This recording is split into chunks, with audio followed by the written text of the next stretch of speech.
Hello बच्चों, स्वागत है आप सभी का अपना यूट्यूब चैनल आइकॉनिक स्टूडेंट्स पे। मैं सूरज कुमार आप सभी बच्चों का एक बार पुनः स्वागत करता हूं। बच्चों, कैसे हैं आप लोग? आशा करता हूं कि आप सभी बच्चे अच्छे होंगे। और जैसा कि आप सभी को पता है बच्चों, आइकॉनिक स्टूडेंट्स का एक ही उद्देश्य है, अब हर बोर्ड एग्ज़ाम पास करना होगा आसान बच्चों, क्योंकि आइकॉनिक स्टूडेंट्स आ चुका है अब आपके पास। आप किसी भी बोर्ड एग्ज़ाम का तैयारी कर रहे हो बच्चों, तो आप आइकॉनिक स्टूडेंट से बिल्कुल जुड़ जाएं। बच्चे याद रखें, यहाँ पे सीबीएसई हो या आप बीएसईबी या फिर बच्चों आप किसी भी दूसरे बोर्ड का तैयारी कर रहे हो, जैसे आप यूपी बोर्ड हो गया, झारखंड बोर्ड हो गया, किसी भी बोर्ड का तैयारी कर रहे हैं बच्चे, तो आप इस चैनल से बिल्कुल जुड़ जाएं, क्योंकि यहाँ पे सभी बच्चों को ध्यान में रखकर, सभी राज्य के सिलेबस को ध्यान में रखकर, हिंदी इंग्लिश को ध्यान में रखकर बच्चों सभी के दृष्टिकोण से यहाँ पे क्लासेस ली जाती है। तो बच्चे एक बार चैनल को ज़रूर सब्सक्राइब कर दें। अगर आपका लक्ष्य बोर्ड एग्जाम में बेहतर मार्क्स लाना है बच्चों, तो और बच्चे शेयर दबा कर दें, ताकि उन सभी बच्चों तक पहुँच पाए जो अपने लक्ष्य की ओर पहुँचना चाहते हैं, लेकिन उनको सही जगह नहीं मिल पा रहा। तो बच्चों, जैसा कि आप सभी को पता है कि हम लोग क्लास 10th और 12th का पूरा सिलेबस कवर कर चुके हैं, और अब आपका एग्ज़ाम का कुछ ही दिन बचा हुआ है बच्चों। तो हम लोग जो बैच चला रहे हैं, यह आरंभ है प्रचंड के बैच के नाम से टेस्ट सीरीज चला रहे हैं बच्चों। आप सभी को पता होगा, जिसमें हम लोग बच्चों जो भी बोर्ड एग्ज़ाम में जितने भी प्रश्न पूछे गए हैं 10 से 15 वर्षों तक, इन सारे प्रश्नों को हम आपको रिवाइज करवा रहे हैं बच्चों। तो यूट्यूब पे यह पहली बार देखने को मिल रहा है बच्चे, तो काफ़ी ज़्यादा इंपॉर्टेंट ये सेशन है बच्चे। आप लोग अगर 10 से 15 दिन इस सेशन से जुड़ जाएंगे तो 100% कह रहे हैं बच्चे कि आपको इससे ज़्यादा प्रश्न नहीं मिलेगा, ये मेरा वादा है। तो चलिए बच्चों, सेशन को स्टार्ट करते हैं। और सबसे पहला आपका प्रश्न है बच्चों, जो आपके सामने है, कह रहा है हिमसागर एक्सप्रेस कहाँ से कहाँ तक जाती है। बच्चों, हिमसागर एक्सप्रेस कहाँ से कहाँ तक जाती है? याद रखेंगे, हिमसागर जो है वह एक क्या है बच्चों? तो ट्रेन है, ठीक है, ठीक है, ट्रेन है जो कि कहाँ से कहाँ तक जाती है बच्चों? तो याद रखेंगे, जम्मू से कन्याकुमारी तक जाती है, ठीक है बच्चों। ऑप्शन नंबर सी इसका सही आंसर हो जाएगा। और आगे हम लोग बात करते हैं कि बरौनी में किस मार्ग से कच्चा तेल पहुंचाया जाता है। बच्चों याद रखेंगे, ठीक है बच्चों, तो बरौनी का जो हो जाएगा वह क्या हो जाएगा बच्चों? तो पाइपलाइन। ऑप्शन नंबर सी इसका सही आंसर हो जाएगा बच्चों। जब हम आपको परिवहन संचार व्यापार ये चैप्टर पढ़ाए थे, तो इसमें बेहतर से एकदम बेहतर आपको सब कुछ समझाएं बच्चों, और इसका नोट्स भी आपको हम दे चुके हैं। तो टेलीग्राम से आप लोग नोट्स को एक बार ज़रूर देख लेंगे। आप किसी भी बोर्ड का तैयारी कर रहे हो, फ़र्क नहीं पड़ता, ठीक है बच्चों। हम इतना मतलब मेरा उद्देश्य ये रहता है बच्चों कि जिस चैप्टर से हम पढ़ाएं उस चैप्टर में कोई भी चीज़ छूट ना जाए। मेरा उद्देश्य ये होता है, चाहे वो कोई भी बोर्ड हो, चाहे वो कोई भी बोर्ड हो, उस चैप्टर को आप बेहतर ढंग से पढ़ लेंगे, फिर कोई भी बोर्ड आपके लिए अलग नहीं होगा। इतना मानकर चलिएगा बच्चों, ठीक है। तो हम लोग नेक्स्ट प्रश्नों की ओर देखते हैं बच्चों। कह रहा है कि मुंबई अंतर्राष्ट्रीय हवाई पतन जो है वह कहाँ है बच्चों? तो याद रखेंगे आपका कहाँ हो जाएगा बच्चों? याद रखेंगे, उसका ऑप्शन नंबर हो जाएगा आपका बी, अर्थात छत्रपति शिवाजी हवाई पतन के नाम से जाना जाता है, ठीक है बच्चों। मुंबई अंतर्राष्ट्रीय हवाई पतन मतलब एयरपोर्ट जो है बच्चों मुंबई में, वह किन के नाम से जाना जाता है? तो छत्रपति शिवाजी के नाम से जाना जाता है, ठीक है बच्चों। चलिए आगे हम लोग बात करते हैं। देखिए बच्चों, इन सभी पीडीएफ, ये सभी क्वेश्चन जो हैं, ये सभी बोर्ड के द्वारा डायरेक्ट पूछे गए प्रश्न हैं। तो प्लीज़ आप सभी से रिक्वेस्ट है कि इसको आप लोग पूरा ज़रूर देखें सेशन को। आप जब एग्ज़ाम में बैठेंगे तब इसका असर आपको दिखेगा, ठीक है बच्चों। चलिए आगे हम लोग कह रहे हैं कि इनमें सबसे दक्षिण पतन कौन सा है बच्चों? सबसे दक्षिण पतन कौन सा है? तो याद रखेंगे बच्चों, सबसे दक्षिण पतन पूछ रहा है, और इसका ऑप्शन आपका हो जाएगा बच्चों, क्या हो जाएगा? इसका सही आंसर हो जाएगा आपका तूतीकोरिन। इसका सही आंसर हो जाएगा बच्चों तूतीकोरिन। ऑप्शन नंबर सी इसका सही आंसर हो रहा है बच्चों। तो आप लोग ज़रूर से ज़रूर एक बार सेशन को शेयर कर दें बच्चों, ताकि सारे के सारे बच्चों तक यह सेशन पहुंच जाए। और अभी एग्ज़ाम में कुछ ही दिन बचे हुए हैं, तो सभी बच्चे इस सेशन से जुड़कर अपने लाभ ले पाएँ। एक बार दबाकर व्हाट्सअप, फेसबुक, इंस्टाग्राम जो यूज करते हैं ज़रूर से कर दे बच्चों, आप सभी से रिक्वेस्ट है। तो कह रहा है बच्चों, सिकंदराबाद किस रेल क्षेत्र का मुख्यालय है बच्चों? सिकंदराबाद किस रेल क्षेत्र का मुख्यालय है बच्चों? हम आपको पढ़ाए थे कि भारत में 4 प्रकार की क्या है, तो रेल क्षेत्र है, ठीक है। उत्तर है, दक्षिण पूर्व है, दक्षिण मध्य पूर्व है, पश्चिम मध्य पूर्व है। तो बच्चों आप बताएं कि जो सिकंदराबाद है वो किस क्षेत्र में आते हैं। ठीक है बच्चों, कमेंट में आप लोग एक बार जरूर से बताएं। यह आता है बच्चों दक्षिण मध्य रेलवे में। देखिए बच्चों, आप लोग कमेंट में अधिक से अधिक आंसर को देते जाएं ताकि हमें पता चलते रहे कि हमारे बच्चे कितने ज़्यादा तैयार हैं एग्ज़ाम को लेकर। ठीक है बच्चों, क्योंकि हम सब कुछ पढ़ाए हुए हैं, सब कुछ पढ़ाए हुए हैं। याद रखें आप लोग, भारत में सबसे ऊंची सड़क कहाँ है बच्चों, बहुत इंपॉर्टेंट है और यह बहुत ही ज़्यादा बेहतरीन भी प्रश्न है। ठीक है बच्चों, भारत में सबसे ऊंची सड़क कहाँ है बच्चों, याद रखेंगे कहाँ हो जाएगा आपका, तो ऑप्शन नंबर बी हो जाएगा इसका बच्चों सही आंसर, अर्थात शिमला में। बच्चों कॉमन सेंस वाली बात यहाँ पे यह है कि सबसे ऊँची सड़क होगा तो सबसे ऊँची सड़क वहीं होगा जो भारत की सबसे ऊँची राज्य है, मतलब सबसे ऊपर में है बच्चों। तो भारत जो इस प्रकार से है, हम एग्जाम्पल के माध्यम से समझाने का प्रयास कर रहे हैं। ठीक है बच्चों, भारत जो इस शेप का है, ठीक है, इस शेप का जो भारत है बच्चों, इस टाइप का, अभी यहाँ पे बन नहीं पा रहा है, बस हम समझा रहे हैं। तो जो ऊपर में सबसे ऊपर में जो राज्य है बच्चों, जाहिर सी बात है कि वहीं का सड़क सबसे ऊंचा होगा। तो यह चीज़ आपको बिना देखे भी बताना चाहिए था। चलिए आगे हम लोग करें, ग्रैंड ट्रंक रोड किस नाम से जाना जाता है बच्चों, ग्रैंड ट्रंक रोड किस नाम से जाना जाता है। तो याद रखें बच्चों, आपका NH1 हो जाएगा इसका सही आंसर, NH1U ठीक है बच्चों, इसका सही आंसर। और आपको बता दें बच्चों, जो ग्रैंड ट्रंक रोड है यह शेर शाह सूरी के द्वारा निर्माण करवाया गया था बच्चों, याद रखेंगे आप लोग इस चीज़ को। चलिए आगे हम लोग बात करते हैं। कह रहा है कि पर्वतीय भाग में किस प्रकार के रेल मार्ग बनाए गए हैं का नया नाम, और इसका नया नाम क्या है बच्चों, पर्वतीय भाग में किस प्रकार का रेल मार्ग बनाए गए हैं और इसका नया नाम पूछ रहा है बच्चों। तो क्या बड़ी रेल लाइन है, स्कॉली लाइन है, या फिर छोटी लाइन है, या फिर इनमें से कोई नहीं है बच्चों। तो इसका सही आंसर आपका हो जाएगा छोटी लाइन, इसका सही आंसर हो जाएगा बच्चे। ठीक है, फटाफट आप लोग कमेंट में हमें आंसर देते चलें। ठीक है बच्चों, चलिए आगे हम लोग बात करते हैं कि आज भारत में रेल मार्गों की कुल लंबाई कितनी है बच्चों, बहुत ही बेहतरीन प्रश्न है। देखिए, हम आपको इसलिए क्यों लाते हैं, जितने भी हम क्वेश्चन बैंक से क्वेश्चन पुराने साल से पूछे गए क्वेश्चन को उठा रहे हैं, तो हम उसमें भी देख रहे हैं कितना डबल मेहनत कर रहे हैं कि हम क्वेश्चन को डायरेक्ट उठाकर आपके सामने नहीं ला रहे हैं, क्वेश्चन को हम सारा पढ़ रहे हैं, उसके बाद हम देख रहे हैं कि कौन सा क्वेश्चन किस चैप्टर से है, उस चैप्टर को अलग अलग करके ला रहे हैं ताकि हमारे बच्चे समझ पाएँ कि इस चैप्टर से इतने प्रश्न अभी तक बोर्ड में पूछे गए हैं बच्चों। तो काफ़ी ज़्यादा हम आपके लिए मेहनत कर रहे हैं बच्चों, सच बता रहे हैं बच्चे। हमारा उद्देश्य बस इतना ही है कि जो हमारे बच्चे हैं, जो आइकॉनिक स्टूडेंट्स के बच्चे हैं, वह बोर्ड एग्जाम में बेहतर से बेहतर मार्क्स लाएं, बेहतर से बेहतर लेवल पे रहें, यही हमारा उद्देश्य है बच्चों। तो बच्चों इसका सही आंसर आपका हो जाएगा ऑप्शन नंबर बी। क्या हो जाएगा बच्चों, लगभग 63,000 किलोमीटर, मतलब 63,000 किलोमीटर इसका लगभग सही आंसर हो जाएगा बच्चों। ठीक है, कुल लंबाई है। पूर्वोत्तर रेलवे का मुख्यालय कहाँ है बच्चों, पूर्वोत्तर रेलवे का मुख्यालय कहाँ है। तो बच्चों एक बार ज़रूर से आप लोग बता देंगे, पूर्वोत्तर, दक्षिणोत्तर, दक्षिण, इस सब हम आपको पढ़ाए थे।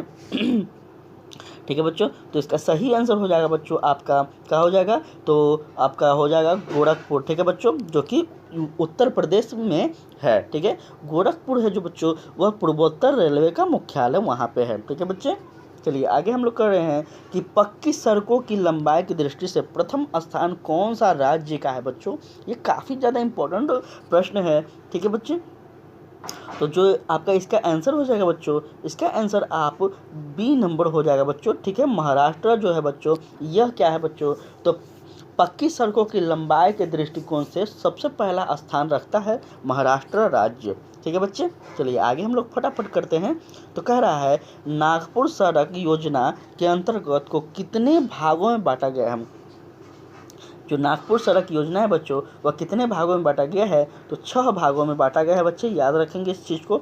फटाफट हम लोग आगे देखें तो कह रहा है स्वतंत्रता प्राप्ति के समय देश में सड़कों की कुल लंबाई कितनी थी। काफ़ी ज़्यादा इम्पोर्टेंट प्रश्न है बच्चे, काफ़ी ज़्यादा इम्पोर्टेंट प्रश्न है कि स्वतंत्रता प्राप्ति के बाद पूछ रहा है, मतलब 1947 के तुरंत बाद पूछ रहा है कि उस समय कितने हमारे पास भारत में सड़कें थीं और कितनी लंबाई थी।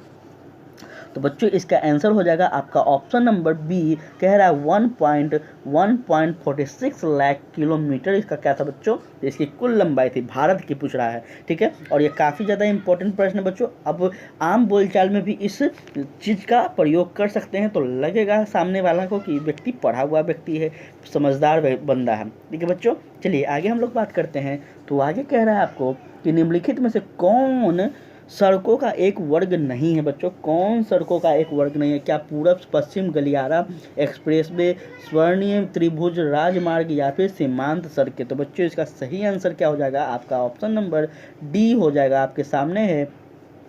सीमांत सड़कें जो है बच्चों, ये सड़कों का वर्ग में नहीं आता है। ठीक है बच्चे, चलिए आगे हम लोग फटाफट बढ़ते हैं। तो कह रहा है कि भारत के किस शहरों में पेट्रोल सेवा उपलब्ध है? बच्चों पेट्रोल सेवा किस राज्य किस शहरों में उपलब्ध है? तो आपका हो जाएगा कोलकाता एवं दिल्ली में, क्योंकि कोलकाता और जो दिल्ली है बच्चों ये थोड़ा फास्ट शहर है। ठीक है बच्चों, चलिए आगे हम लोग बात करते हैं। तो कह रहा है नेक्स्ट हम लोग पहुंच गए हैं बच्चों बिहार की संसाधन एवं उपयोग में। तो काफ़ी ज़्यादा इम्पोर्टेंट है बच्चों। अब इस चैप्टर से भी हम लोग देखते हैं कि कितने प्रश्न अभी तक पूछे गए हैं बोर्ड के द्वारा। तो चलिए हम लोग बिना देर करते हुए, अभी तक हम लोग उस पर की बात सब कुछ कर लिए हैं। ठीक है बच्चों, संचार के बारे में। तो आप लोग एक बार सेशन को दबाकर शेयर कर दीजिए बच्चों। नेक्स्ट चैप्टर के लिए हम लोग बढ़ रहे हैं, उससे पहले आप लोग चैनल पे नए आए हैं तो प्लीज़ आप लोग सब्सक्राइब कर दें, लाइक कर दें। ठीक है बच्चों, अब देखते हैं कि बिहार की कितनी भूमि कृषि के अंतर्गत आती है। बहुत ही बेहतरीन प्रश्न, सबसे पहला प्रश्न है जो कि बहुत ही बेहतरीन प्रश्न है कि बिहार में कितनी प्रतिशत भूमि जो है वह कृषि के अंतर्गत आते हैं। और यह हम एक बार नहीं, आपको कई बार पढ़ा चुके हैं बच्चों, कई बार पढ़ा चुके हैं। तो इसका सही आंसर हो जाएगा बच्चों आपका ऑप्शन नंबर बी, अर्थात 3/4 जो है बच्चों, 3/4 जो बच्चे हैं वो क्या है बच्चे, तो कृषि बिहार के भूमि जो है वह कृषि के अंतर्गत 3/4 भूमि आते हैं। ठीक है बच्चों, चलिए आगे हम लोग बात करते हैं। आगे कह रहा है बिहार में मकई का सर्वप्रथम उत्पादन क्षेत्र कौन सा है? बहुत ही बेहतरीन प्रश्न है आपके सामने, और कह रहा है जो इसका आंसर हो जाएगा बच्चों गंगा के सटे उत्तरी इलाके। ठीक है बच्चों, गंगा के सटे उत्तरी इलाके। अब मान कर चलिए इस प्रकार से बिहार है बच्चों। ठीक है, इस प्रकार से बिहार है। फॉर एग्जाम्पल हम समझाने का प्रयास कर रहे हैं। तो उत्तरी क्या कर रहा है, गंगा से सटे उत्तरी इलाका, मतलब गंगा बीच से गंगा क्रॉस करती है। ठीक है, तो गंगा से सटे उत्तरी इलाका मतलब बच्चे इस वाला जो क्षेत्र हो जाएगा, ये वाला क्षेत्र, यहाँ पे क्या हो जाएगा, तो बच्चों मकई का खेती अधिक होता है। ठीक है, याद रखेंगे जो भी बिहार के बच्चे हैं। चलिए कह रहा है बिहार में नहरों द्वारा सर्वाधिक सिंचाई किस जिले में होती है? बिहार में नहरों द्वारा सर्वाधिक सिंचाई किस जिले में होती है बच्चों? तो याद रखेंगे। ठीक है, ऑप्शन नंबर सी हो जाएगा रोहतास में। ठीक है बच्चों, सिंचाई सबसे अधिक कहाँ होती है नहरों द्वारा? तो रोहतास में होती हैं बच्चों। ठीक है चलिए आगे हम लोग पढ़ रहे हैं बच्चों। तो कह रहा है बिहार में नहरों द्वारा सर्वाधिक सिंचाई किस जिले में होते हैं? सॉरी बच्चों, ये 2 बार डिवाइड किया गया है तो एक ही प्रश्न है। ठीक है, चलिए आगे हम लोग बढ़ रहे हैं कि संजय गांधी जैविक उद्यान किस नगर में स्थापित है? ठीक है बच्चों, स्थित है। तो ये सभी को पता होगा, बच्चा को पता होगा कि जो संजय गांधी जैविक उद्यान है ये किस नगर में स्थित है बच्चों। तो यह अपना पटना में स्थित है। आप सभी लोग वहाँ पे घूमे भी होंगे, बचपन में कभी ना कभी जरूर गए होंगे। ठीक है, जो पटना का चिड़ियाघर है वहाँ पे है, वही है। ठीक है, चलिए कांवर झील स्थित है। कांवर झील कहाँ पे है बच्चों? कांवर झील आपका ऑप्शन नंबर सी हो जाएगा, इसका सही है आंसर बच्चों। कहाँ है? तो बेगूसराय जिला में है। कांवर झील कहाँ है बच्चों? बेगूसराय जिला में है। ठीक है, चलिए आगे हम लोग बात करते हैं कि कह रहा है इनमें से कौन गन्ना उत्पादन जिला नहीं है? बच्चों कौन गन्ना उत्पादन जिला नहीं है पूछ रहा है। तो काफ़ी ज़्यादा इंपॉर्टेंट प्रश्न है और प्रश्नों पर जरूर ध्यान देंगे। ठीक है, यहाँ पे जो नहीं है बच्चों इस चीज़ को ध्यान हम लोग देंगे। ठीक है, चलिए तो क्या हो जाएगा बच्चा, इसका सही आंसर थोड़ा आप लोग कमेंट में एक बार ज़रा बता दें हमें, इसका सही आंसर क्या हो जाएगा। तो बच्चों इसका सही आंसर हो जाएगा आपका ऑप्शन नंबर डी जो है रोहतास जो है बच्चों, यह क्या है, तो गन्ना उत्पादन वाला जिला नहीं है बच्चों। यहाँ पे गन्ना का उत्पादन नहीं होता है। ठीक है, चलिए आगे हम लोग कह रहे हैं कि बिहार की कौन फसल साल भर में तैयार होते हैं। बहुत ही बेहतरीन प्रश्न है बच्चों, और लगातार ये 4 बार प्रश्न 5 बार देखा गया है। ठीक है बच्चों, तो कह रहा है कि बिहार में कौन फसल साल भर में तैयार होते हैं। तो बच्चों कौन सा होते हैं वो फसल, थोड़ा आप लोग कमेंट में एक बार बता दें अगर आप लोग गांव से बिलोंग करते हैं तो। और बच्चों याद रखिएगा जो गन्ना है बच्चों यह साल भर में होते हैं। ठीक है, चलिए आगे हम लोग बात करें तो आगे कह रहा है बच्चों कि इनमें कौन जिला आम की खेती के लिए मशहूर है। क्या गया है, भागलपुर है, सिवान है या फिर चंपारण है। तो बच्चों याद रखेंगे आपका ऑप्शन नंबर हो जाएगा बी, अर्थात भागलपुर जो है बच्चों वह क्या है तो आम की खेती के लिए मशहूर है, प्रसिद्ध है बच्चों। ठीक है, चलिए कह रहा है लीची की खेती के लिए बिहार में कौन से जिला सुप्रसिद्ध है। तो पूर्णिया और कटिहार, गया और नवादा, नालंदा एवं अरवल, बांका या फिर मुजफ्फरपुर। बच्चों इसका सही आंसर आप लोग बिल्कुल दे पाएंगे क्योंकि यह तो सभी जानते हैं, और इसका सही आंसर हो जाएगा आपका मुजफ्फरपुर, बांका। कहते हैं ना मुजफ्फरपुर की लीची। ठीक है, तो आगे हम लोग बढ़ रहे हैं बच्चों, 11 नंबर प्रश्न की ओर पहुंच रहे हैं। कह रहा है इनमें कहाँ नलकूप से सिंचाई होते हैं। नलकूप से सिंचाई कहाँ होते हैं बच्चों, आपको हम बहुत ही बेहतरीन ढंग से पढ़ाते हैं जब अपने नोट्स में फ़ोटो के माध्यम से, इमेज के माध्यम से बहुत ही ढंग से नोट्स में अच्छे से अच्छे एक्सप्लेन देकर हम बताए थे बच्चों। तो नलकूप क्या होते हैं और कैसे होते हैं, एक बार आप सभी से रिक्वेस्ट है कि एक बार आप लोग एग्ज़ाम देने से पहले ज़रूर सारे लेक्चर को देख लेंगे। तो इसका सही आंसर हो जाएगा बच्चों नालंदा में। ठीक है, नालंदा जो है बच्चों यहाँ नलकूप से सिंचाई होती है क्योंकि नालंदा थोड़ा सा ऊंचा या पहाड़ी क्षेत्र के अंतर्गत आती है, तो यहाँ नहरों की जो है बच्चों मतलब संख्या कम है। ठीक है, कैमूर और रोहतास में सिंचाई के लिए किस नदी की परियोजना के से लाभ उठाया जा रहा है। बच्चों याद रखेंगे कैमूर और रोहतास में जो है बच्चों वह किस सिंचाई के लिए किस परियोजना का लाभ उठाया जा रहा है। तो इसका सही आंसर बच्चों आप लोग एक बार कमेंट करते चलें, और इसका सही आंसर होगा दुर्गावती। ठीक है, दुर्गावती परियोजना जो है बच्चों इसके अंतर्गत क्या हो रहा है तो कैमूर और रोहतास में सिंचाई की व्यवस्था की जा रही है। ठीक है, बिहार में मैदानी भाग में किस प्रकार की मिट्टी पाई जाती है। बच्चों हम आपको जब मिट्टी पढ़ाए थे तो हम आपको बताए थे। ठीक है, तो क्या होता है बच्चों, देखिए जितना भी बोर्ड में प्रश्न पूछा गया, जितना भी, हम आपको बार बार बोल रहे हैं जो हमारे नोट्स से बाहर नहीं है एक बार मेरे नोट्स को ज़रूर आप लोग एग्ज़ाम से पहले देख लें। आप सभी बच्चों से रिक्वेस्ट कर रहे हैं, इसमें मेरा कोई फ़ायदा नहीं है बच्चों, हम निःशुल्क आपको दे चुके हैं नोट्स, आप लोग एक बार ज़रूर से ज़रूर देख लें। ठीक है, तो बच्चों इसका सही आंसर हो जाएगा वाहिद मिट्टी, ऑप्शन नंबर वी हो जाएगा बच्चों इसका सही आंसर। ठीक है, चलिए आगे हम लोग बात करते हैं बिहार में जल का उपयोग किस काम के लिए होता है। क्या सिंचाई के लिए होता है, जल विद्युत उत्पादन, यातायात या फिर मत्स्य उत्पादन। तो बच्चों याद रखेंगे बिहार में जो जल का उपयोग होता है वह किस लिए होता है तो सिंचाई के लिए होगा। जाहिर सी बात है, सिंचाई से अगर बच जाए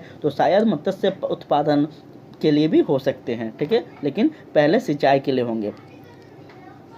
चलिए आगे हम लोग कह रहे हैं बच्चों कि इनमें कौन सी नदी सालों भर जल पूर्ति नहीं करती है। सालों भर जल को क्या करती है, पूर्ण नहीं कर पाती है। तो बच्चों इसका सही आंसर हो जाएगा आपका ऑप्शन नंबर डी, क्या हो जाएगा चीर जो है बच्चों, चीर नदी जो है ये सालों भर इसमें पानी नहीं होते हैं। ठीक है, चलिए आगे हम लोग बात कर रहे हैं बच्चों, नेक्स्ट चैप्टर में हम लोग पहुंच गए बच्चों, ये 3rd नंबर चैप्टर है बच्चों। और एक बार आप लोग सेशन को जरूर से जरूर शेयर कर दें। देखिए बच्चे आपके लिए ये आइकॉनिक स्टूडेंट, आपके लिए ये बड़ा भाई आपका कितना ज़्यादा मेहनत कर रहा है बच्चों, ये आप लोग समझ पा रहे होंगे। तो बच्चों एक बार आप लोग व्हाट्सअप, फेसबुक, इंस्टाग्राम जो भी चलाते हैं अधिक से अधिक इसे शेयर करें ताकि सारे लोग इस शिक्षा की क्रांति से जुड़ पाएँ।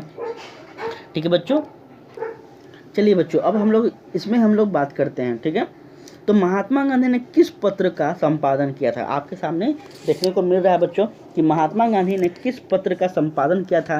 तो बच्चों आप सभी को पता होगा, जब हम हिस्ट्री पढ़ाए हैं, जब हम भारत में राष्ट्रवाद पढ़ाएं बच्चों हिस्ट्री में आपका, तो हम आपको बहुत ही अच्छे ढंग से वो पढ़ाए हैं और बताए भी हैं। तो बच्चों इसका सही आंसर जो है, इसका सही आंसर ऑप्शन नंबर बी है बच्चों, यंग इंडिया जो है बच्चों, यह क्या है तो महात्मा गांधी के द्वारा क्या किया गया, संपादित किया गया है। ठीक है बच्चे, चलिए आगे हम लोग बढ़ रहे हैं कि यदि मानचित्र में क्रम अनुसार पहली दूसरी समोच्च रेखा सटी सी फिर उनमें दूसरी तीसरी चौथी समोच्च रेखा सटी सी और उनमें दूर पांचवी छठी समोच्च रेखा सटी सी रहे तो उसे किस ढाल का पता चलता है बच्चों? ये आप लोग एक बार बताएं बच्चों। तो इसका बिल्कुल सटीक आंसर अगर हम बता दें आपको, तो इसका बिल्कुल सटीक आंसर होगा आपका ऑप्शन नंबर सी, सीढ़ी नुमा ढाल। ठीक है बच्चों, सीढ़ी नुमा जो ढाल है यह बिल्कुल सटीक आंसर हो जाएंगे। ठीक है बच्चे, कह रहा है नेक्स्ट कि भी आकार की समोच्च रेखाएं किस स्थलाकृति के प्रदर्शन के लिए खींची जाती है? तो बच्चों इसका सही आंसर हो जाएगा आपको, क्या हो जाएगा, भी आकार की समोच्च रेखाएं किस स्थलाकृति के लिए खींची जाती है। ठीक है बच्चों, तो इसका सही आंसर होगा ज्वालामुखी पहाड़ के लिए। ठीक है, ज्वालामुखी पहाड़ के लिए क्या होता है बच्चों, तो भी आकार। आप देखते होंगे ना बच्चों, ऐसे आप लोग देखते होंगे ज्वालामुखी इस शेप का होता है। ठीक है, तभी तो यहाँ से लावा निकलते हैं, तो इस शेप से हो जाता है। ठीक है बच्चों, चलिए आगे हम लोग बात करते हैं। प्राकृतिक मानचित्र में मरुभूमि को किस रंग से प्रदर्शित किया जाता है? प्राकृतिक मानचित्र जो होते हैं बच्चों, उसमें मरुभूमि को किस रंग से दर्शाया जाता है या फिर प्रदर्शित किया जाता है? तो बच्चे इसका सही आंसर हो जाएगा आपका ऑप्शन नंबर बी, अर्थात पीला रंग से। ठीक है, चलिए एक बार सेशन को आप लोग शेयर कर दें बच्चों, एक आप सभी से रिक्वेस्ट कर रहे हैं। ठीक है, कह रहा है उच्च, इनमें से उच्च वक्ष प्रदर्शनी की सर्वोच्च विधि कौन मानी जाती है? बच्चों उच्च वक्ष का मतलब हम आपको बताए थे। ठीक है, तो उच्च वक्ष की विधि को मान लें या फिर प्रदर्शनी को जानने के लिए क्या होता है बच्चों, तो कंप्यूटर या फिर समोच्च रेखा को से दर्शाया जाता है। याद रखेंगे बच्चों, इसका सी आंसर सही हो जाएगा। ठीक है, इसका आप लोग को PDF बच्चों टेलीग्राम पे मिल जाएगा। आप लोग लेक्चर को देखते रहेंगे और वहाँ घर बैठे आप कहीं भी हों, किसी भी जगह पे हों, आप लोग वहाँ पे अपने अभ्यास को नियंत्रण बनाए रखेंगे। ठीक है, कह रहा है किस स्थलाकृति को प्रदर्शित करने के लिए कंटूर रेखा द्वारा गोल या चौकार आकृति बनाई जाती है तथा उनके बीच में दूर तक खाली जगह छोड़ी जाती है? बच्चों इसका सही आंसर आपका ऑप्शन नंबर बी हो जाएगा, मतलब पठार के लिए। ठीक है, पठार के लिए क्या होते हैं बच्चों, तो यह स्थिति की जाती है। ठीक है, चलिए आगे हम लोग देखें बच्चों, तो आगे कह रहा है कि भारत के सादे मानचित्र में दक्षिण पठार को प्रदर्शित करना हो तो किस रंग से उसकी पुताई करना उपयुक्त होता है? बच्चों भारत में सादे मानचित्र में दक्षिण पठार को अगर बताना हो, ठीक है बच्चों, तो इसका सही आंसर हो जाएगा आपका ऑप्शन नंबर बी। ठीक है, भूरे रंग से क्या होती है बच्चों, तो दर्शाए जाते हैं। ठीक है, भूरे रंग से। चलिए आगे हम लोग बात कर रहे हैं प्रश्न नंबर 8। इंग्लैंड में मुद्रण कला को पहचानने वाला कौन था? बच्चों अरे ठीक है बच्चों, चलिए आगे हम लोग बात करते हैं। थोड़ा सा क्षमा चाहेंगे बच्चों, थोड़ा सा यहाँ पे प्रॉब्लम हो गया था इसलिए निकल गया मुँह से, क्षमा चाहेंगे उसके लिए। तो बच्चों जो मुद्रण कला है वह कौन पहचाना था इंग्लैंड में, तो आपका एडिस हो जाएगा। ठीक है, एडिशन जो है इन्होंने क्या किया था, सबसे पहले इंग्लैंड में मुद्रण कला के बारे में बताए थे। चलिए आगे हम लोग देख रहे हैं बच्चों, तो कह रहा है यदि समोच्च रेखा दूर दूर बनाई जाती हो तब इससे किसी भू आकृति का प्रदर्शन होता हो, तो क्या हो जाएगा बच्चों, इसका सही आंसर आपको, यदि समोच्च रेखा को दूर दूर बनाई जाती हो तब उसे किस भू आकृति का प्रदर्शन होता हो, मतलब तब उसे किस आकृति का भू प्रदर्शन दिखता हो। तो बच्चों आप लोग एक बार कमेंट में हमें बताइए। इसका हो जाएगा बच्चों सीढ़ी नुमा ढाल, अभी हम आपको जस्ट ऊपर में बताए हैं। चलिए कह रहा है जब भूमि की ढाल छोटी छोटी और सटी हुई रेखाओं से दिखाया जाता है तब उसे क्या कहा जाता है? बच्चों क्या कहा जाता है, थोड़ा आप लोग एक बार कमेंट हमें ज़रूर बताएं। इसका हो जाएगा बच्चों हेस्यूड का विधि। ठीक है बच्चों, इसको हेस्यूड की विधि कहते हैं, जो कि हम आपको ज्योग्राफी में बताए थे। चलिए कह रहा है यदि समोच्च रेखा द्वारा किसी नदी को प्रदर्शित करने में दो या दो से अधिक रेखाएं एक ही बिंदु पर मिलाई दी जा गई हो तो उस स्थान पर किस प्रकार की भू आकृति का प्रदर्शन माना जाएगा? बहुत ही बेहतरीन प्रश्न है बच्चों, बहुत ही बेहतरीन प्रश्न है। इसका हो जाएगा बच्चों, क्या हो जाएगा, तो ऑप्शन नंबर बी, ठीक है, सीढ़ी नुमा ढाल जो हो जाएगा बच्चों, इसका सही आंसर हो जाएगा। ठीक है, चलिए कह रहा है जब समोच्च रेखा केंद्रित वृत्ताकार हो तो जिनके बीच की समोच्च रेखा अधिक ऊंचाई प्रदर्शित करती हो, तब इससे किस प्रकार की भू-आकृति का अनुमान लगाया जाता है।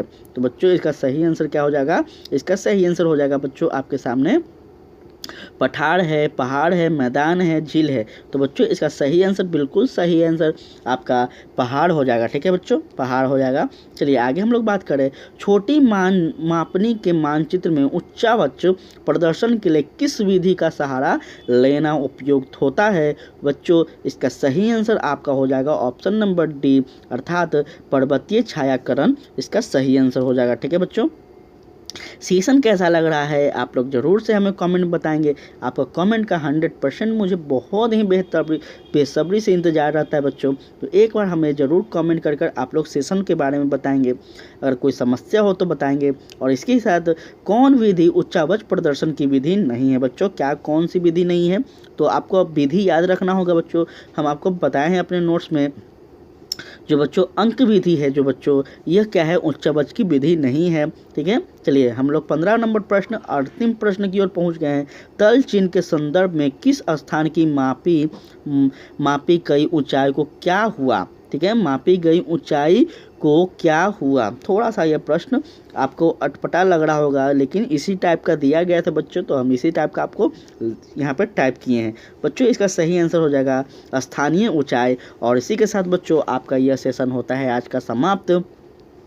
किसी भी बच्चों को कोई भी समस्या हुआ हो तो एक बार आइकॉनिक स्टूडेंट पे कमेंट करने का प्रयास ज़रूर करें, आपका तुरंत समस्या का समाधान किया जाएगा। कोई भी टॉपिक छूट गया हो, कोई भी विषय में समस्या हो, तो आप लोग कमेंट करें। किसी तरह का डाउट हो कमेंट ज़रूर करें बच्चों। आप लोग अधिक से अधिक आइकॉनिक स्टूडेंट्स को वो हर बच्चों तक पहुँचाएँ जो बोर्ड एग्ज़ाम में इस बार दे रहे हैं, अगले बार देंगे या फिर 2 साल बाद ही देने वाले हैं, जिनका लक्ष्य है बोर्ड एग्ज़ाम में अच्छे मार्क्स पाना, जिनका जो डरते हैं बोर्ड एग्ज़ाम के नाम से हैं, चाहे वो क्लास 10th हो बच्चों या 12th हो। हम बता दें यहाँ पे बेहतरीन ढंग से याद, आप उत्तर प्रदेश के बच्चे हों, झारखंड के बच्चे हों, बिहार के बच्चे हों, CBSE का बच्चे से दे हो, कोई भी बोर्ड दे रहे हो, बोर्ड बस होना चाहिए बच्चों। आप इस चैनल से ज़रूर जुड़ जाएं और उन सभी को जोड़ें। तो बच्चों आज के लिए इतना ही। उम्मीद करते हैं कि आप हमारा इस बात को समझ पाएंगे, अधिक से अधिक लोगों तक पहुँचाएँगे बच्चों। कल नए सेशन के साथ मिलते हैं, नए प्रश्नों के साथ। तब तक के लिए यहीं आप लोग PDF ले लीजिएगा टेलीग्राम पे, और वहाँ से आप लोग अभ्यास करते रहेंगे। ठीक है बच्चों, तो जय हिंद, जय भारत।